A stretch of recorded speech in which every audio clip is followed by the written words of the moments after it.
छात्रगण Saraswati group of education में मैं परिभाग्यश्री आप सभी का हार्दिक स्वागत करती हूँ। आज हम एक गद्य पढ़ने वाले हैं जिसका नाम है स्वराज्य की नींव। स्वराज्य की नींव और इसके लेखक है विष्णु प्रभाकर। तो आज सबसे पहले हम इसका अर्थ जान लेते हैं। स्वराज्य की नींव, स्वराज्य यानी कि हमारा जो राज्य है, स्वराज है वे, और नींव का अर्थ होता है किसी खास कार्य की शुरुआत करने के लिए जो करते हैं ना काम, उसे कहते हैं नींव। तो यहाँ पे लेखक है विष्णु प्रभाकर। तो सबसे पहले लेखक परिचय ले लेते हैं। विष्णु प्रभाकर का जन्म मुजफ्फर जिले के मीरनपुर गांव में हुआ था। इन्होंने प्रारंभिक शिक्षा अपने गांव में और उच्च शिक्षा हिसार में प्राप्त की थी। कई वर्षों तक पंजाब सरकार की सेवा करने के बाद सन 1974 से ये दिल्ली आ गए और तब से दिल्ली रहकर पूर्ण समय के लिए साहित्य सेवा में लगे हैं। अपने कहानी, उपन्यास, जीवनी, नाटक, एकांकी स्मरण और रेखा चित्र आदि विधाओं में पर्याप्त मात्राओं में लिखा है। आपकी मुख्य रचनाएं ढलती रात, स्वप्नमयी, उपन्यास, संघर्ष के बाद कहानी, नवप्रभात, डॉक्टर नाटक है और 12 एकांकी और अशोक आदि आपके एकांकी संग्रह है।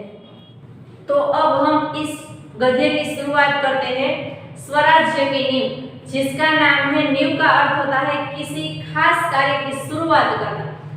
तो यह एकांकी में इसका साहित्य प्रकार है एकांकी। एकांकी का अर्थ होता है एक अंक वाला जो नाटक होता है उसे एकांकी कहते हैं। तो यहाँ पे जब प्रथम स्वातंत्र्य संग्राम 1857 में हुआ था, तब रानी लक्ष्मीबाई, जो झांसी की रानी है, आपने नाम सुना ही है, भाग भाग रे भाग फिरंगी झांसी की रानी आई। तो झांसी की रानी का जो त्याग और बलिदान है उसका वर्णन है। और इसके अलावा इसमें जो भी कितने सारे जो 6 पात्र है कुल, तो यह सब जो पात्र है वे स्वराज्य की नींव के पत्थर बने हैं। चाहे इसमें इसका त्याग, बलिदान, तप आदि है, और जिसके बाद हमें स्वराज की प्राप्ति नहीं हुई, लेकिन ये जो सब पात्र है वे हमारे स्वराज्य के नींव के पत्थर बने हैं। तो यह कहानी, यह जो हमारा एकांकी है वे उस समय की बात कर रहा है जो विष्णु प्रभाकर ने लिखा है। तो सबसे पहले यह नाट्यांश में ये पात्र है लक्ष्मीबाई, मुंदर, तात्या जो सेनापति है, जूही लक्ष्मीबाई की जो सहेली है और इसके साथ कार्य करती है, रघुनाथ राव और सेनानायक। तो अब हम इस एकांकी की शुरुआत करते हैं। तो लक्ष्मीबाई की दृढ़ता, आपको पता है झांसी की रानी लक्ष्मीबाई वीरता का प्रतीक है। महिलाओं में कोई वीरता की बात आती है तब हम लक्ष्मीबाई को अवश्य ही याद करते हैं। तो इस गद्य की शुरुआत करते हैं। तात्या, रंगमंच पर युद्ध भूमि का दृश्य अंकित किया जा सकता है। सेनानायक है, कैंप कहीं पास ही लगा हुआ है। महारानी लक्ष्मीबाई के तंबू का एक भाग दिखाई देता है। पर्दा उठने पर महारानी लक्ष्मीबाई अपनी सखी जूही के साथ उत्तेजित अवस्था में रंगमंच पर प्रवेश करती है। दोनों लाल कुर्ती में सैनिकों की वेशभूषा में है। तब रानी बोलती, यानी कि लक्ष्मीबाई बोलते, मेरे देखते देखते क्या से क्या हो गया जूही। अब नाट्यांश की शुरुआत होती है।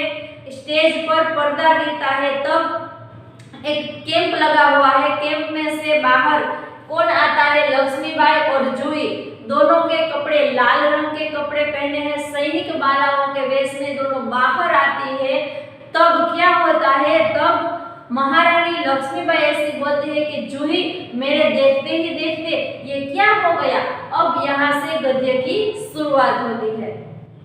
अब जैसे ही जूही कुछ बोलने जाए, इससे पहले ही महारानी लक्ष्मीबाई उसे कहती है, फिर बोल उठती है, देखो जूही, मैंने प्रतिज्ञा की थी कि मैं अपनी झांसी नहीं दूंगी, लेकिन झांसी हाथ से निकल गई जूही। अब लक्ष्मीबाई है वे सोचने लगते, मैं ऐसा ही सोचती थी कि मैं अपनी झांसी किसी को नहीं दूंगी, लेकिन मेरे हाथ से मुझे ऐसा लगता है कि झांसी निकल गई, यानी कि कोई ले जा रहा है, हमारे पर कोई आक्रमण कर रहा है, ऐसा मुझे लगता है। जूही सहसा तीव्र होकर अचानक जूही बोलते हैं, नहीं नहीं, झांसी हाथ से नहीं निकली, मैं अपनी झांसी नहीं दूंगी, मैं अकेली हूँ। लेकिन उससे क्या, मैं अकेली ही झांसी लेकर रहूंगी। तब महारानी खुद ही बोलती है अचानक ही, मैं अकेली हूँ तो क्या हुआ, मैं अपनी झांसी किसी को नहीं दूंगी। कौन कहता है आप अकेली है महारानी? अब जूही बोलती है, आपको ऐसा क्यों लगता है कि आप अकेले हैं? आप तो गीता पढ़ती है, फिर यह निराशा कैसे? आप तो भगवत गीता यानी कि भगवान श्री कृष्ण के मुख से जो निकली हुई जो गीता है, जो भगवत गीता वे आप पढ़ती है, तो आप में निराशा होनी ही नहीं चाहिए, तो आप निराश क्यों हो रही है? ऐसा जूही महारानी को कहता है, यानी कि लक्ष्मीबाई इसके कहती है, मैं निराश नहीं हूँ, मैं जानती हूँ कि मैं झांसी लेकर रहूंगी। लेकिन क्या तुम नहीं जानती कि इस दिन बाबा गंगादास ने मुझसे क्या कहा था? जब तक हमारे समाज में छूआछूत और उच्च नीच का भेद नहीं मिट जाता। अब लक्ष्मीबाई ऐसा करते हैं कि मुझे पता है मैं अपनी झांसी नहीं दूंगी, लेकिन तुझे पता है बाबा गंगादास ने मुझे क्या कहा था? जब तक हमारे समाज में छूअछूत और उच्च नीच का भेदभाव है, यानी कि जो नात जात का जो भेदभाव है, ये उच्च कक्षा की ज्ञाति है, ये निम्न कक्षा की है, उसके पास हमें नहीं जाना चाहिए, वे ऐसे है वैसे है। तो उसी प्रकार हमारे समाज में ये वर्ण के जो भेदभाव है वे अगर दूर नहीं हो जाते तब तक क्या हो जाता है? अब आगे देखते हैं।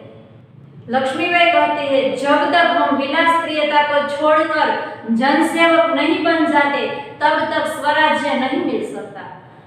हमें विलास प्रियता को छोड़ देनी चाहिए, छूत अछूत का भेदभाव नहीं रखना चाहिए और लोगों की सेवा करनी चाहिए। अगर जब तक हम ऐसा नहीं करते हैं तब तक हमें हमारा स्वराज्य नहीं मिलेगा। वह मिल सकता है केवल सेवा, तपस्या और बलिदान से। सिर्फ एक ही कारण है उसका, सेवा, तपस्या और बलिदान अगर हम दे तभी हमारा स्वराज्य हमें वापस मिल सकता है, जूही कहती है। लेकिन महारानी उन्होंने यह भी तो कहा था कि स्वराज्य प्राप्ति से बढ़कर है स्वराज्य की स्थापना के लिए भूमि तैयार करना।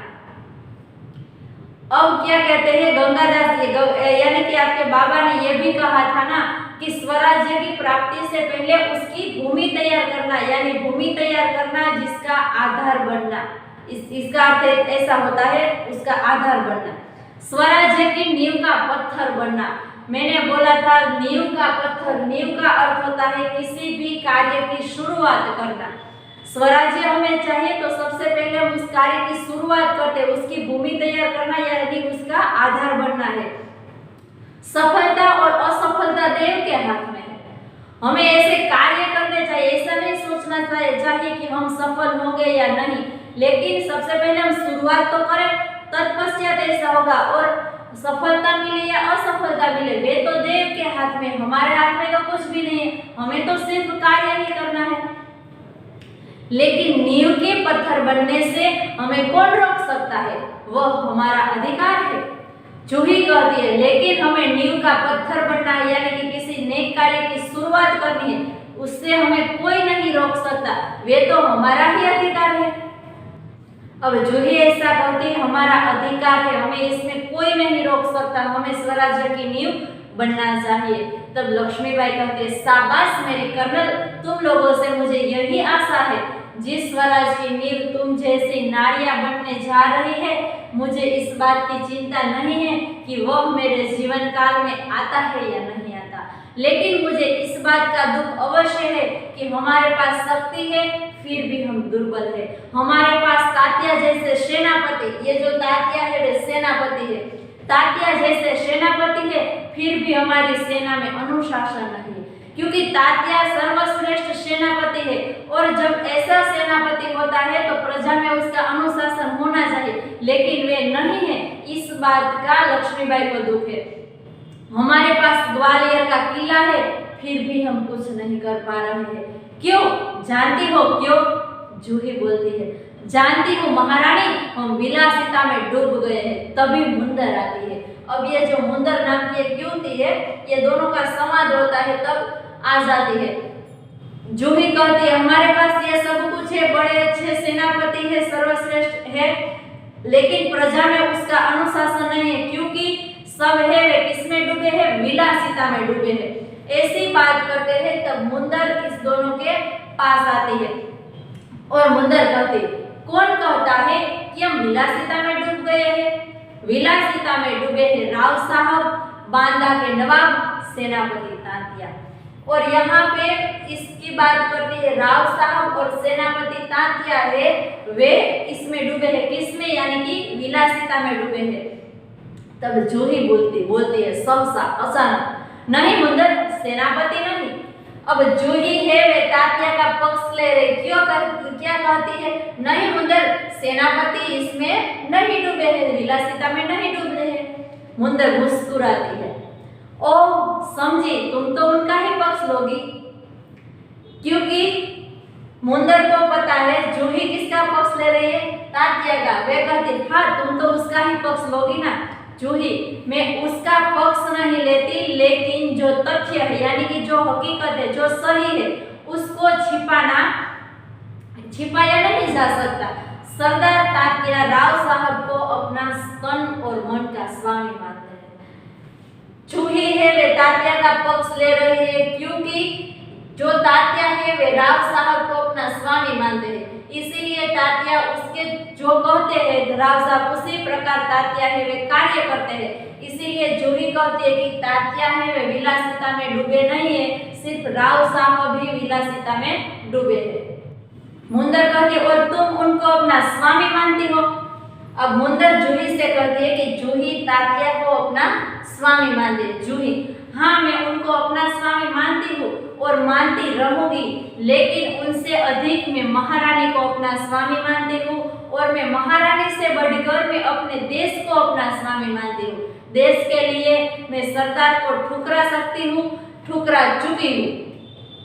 अब जूही कहती है, हाँ मैं तात्या को अपना स्वामी मानती हूँ और मानती रहूंगी, लेकिन इससे भी अधिक मैं महारानी को अपना स्वामी मानती हूँ और महारानी से भी अधिक मैं अपने देश को अपना स्वामी मानती हूँ। इसलिए मैं अपने देश के लिए कितने ऐसे सरदारों को ठुकरा दे सकती हूँ और मैंने तो ठुकरा भी दिया है। मुंदर, जूही तू तो नाराज हो गई, मेरा यह मतलब नहीं था। मैं तो इतना कहना चाहती हूँ कि तुम उसे अपना स्वामी मानती हो तो उसे रोकती क्यों नहीं? मुंदर कहती है, जूही तुम नाराज मत हो, मैंने ऐसा नहीं क्या कहा है, लेकिन मेरे कहने का अर्थ यही है कि अगर जूही तुम तात्या को अपना स्वामी मानती हो तो तुम इसे रोकती क्यों नहीं हो? ऐसी विलासिता में डूबे रहे हैं तो मुझे क्यों नहीं रोकते? तेरे रोकने पर तो वे रुक ही जाएंगे। लक्ष्मीबाई कहती है, जूही ने उन्हें रोका है मुंदर, मैं जानती हूँ। जब राव साहब के कहने पर तात्या इसे नाचने के लिए बुलाने को आए थे तो इसने उनको बुरी तरह के धुतकार दिया था। तब लक्ष्मीबाई कहती है, मैं जानती हूँ जूही ने तात्या को रोका था, लेकिन जब तात्या उसे बुलाने के लिए, जूही को बुलाने के लिए आए थे नाचने के लिए, लेकिन तब जूही ने उसको मना कर दिया था। जूही, हाँ रानी, मैं स्वराज के लिए नाच सकती हूँ, बराबर नाचती रही हूँ, परंतु विलासिता में डूबने के लिए अपनी कला को किसी के गले की फांसी नहीं बना सकती हूँ। जो मुझको ऐसा करने के लिए कहते हैं उनको मैं ठोकर ही मार सकती हूँ।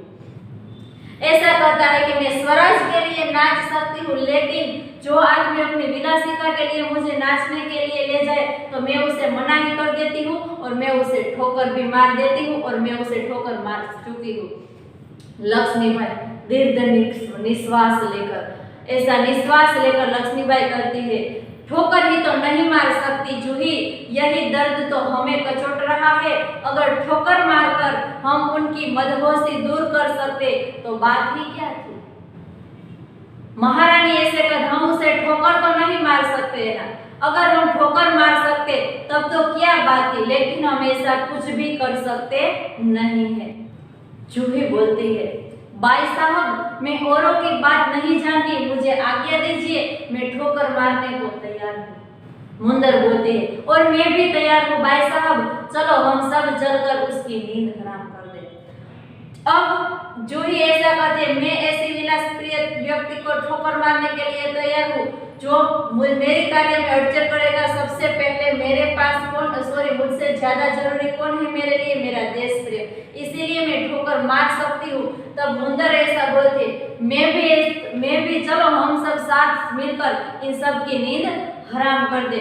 तो यहाँ पे मुंदर भी तैयार हो जाती है। अब महारानी इस दोनों को क्या बात करती है वे हम आगे के लेक्चर में देखेंगे। अब तक हमने देखा यह जो स्वराज्य की नींव का जो पत्थर है, जो सबके यानी कि नए कार्य की शुरुआत करने के लिए सारे जो पात्र है वे स्वतंत्र संग्राम, जब प्रथम स्वतंत्र संग्राम जो 1857 में हुआ था तब की बात यहाँ पे विष्णु प्रभाकर ने इस नाटक के रूप में की है। रानी लक्ष्मीबाई है वे अपनी सखी जूही के साथ जो संवाद आता है, जो ग्वालियर के किले और झांसी के बारे में बात की गई। इसके बाद तात्या जैसे सेनापति होने पर भी जो सेना है वे उसका अनुशासन नहीं करती, ये सब सारी बातें हैं। अब आगे क्या होता है इस स्वराज्य की नींव में, इस सारे पात्र के आगे क्या संवाद आता है वे हम अगले लेक्चर में देखेंगे।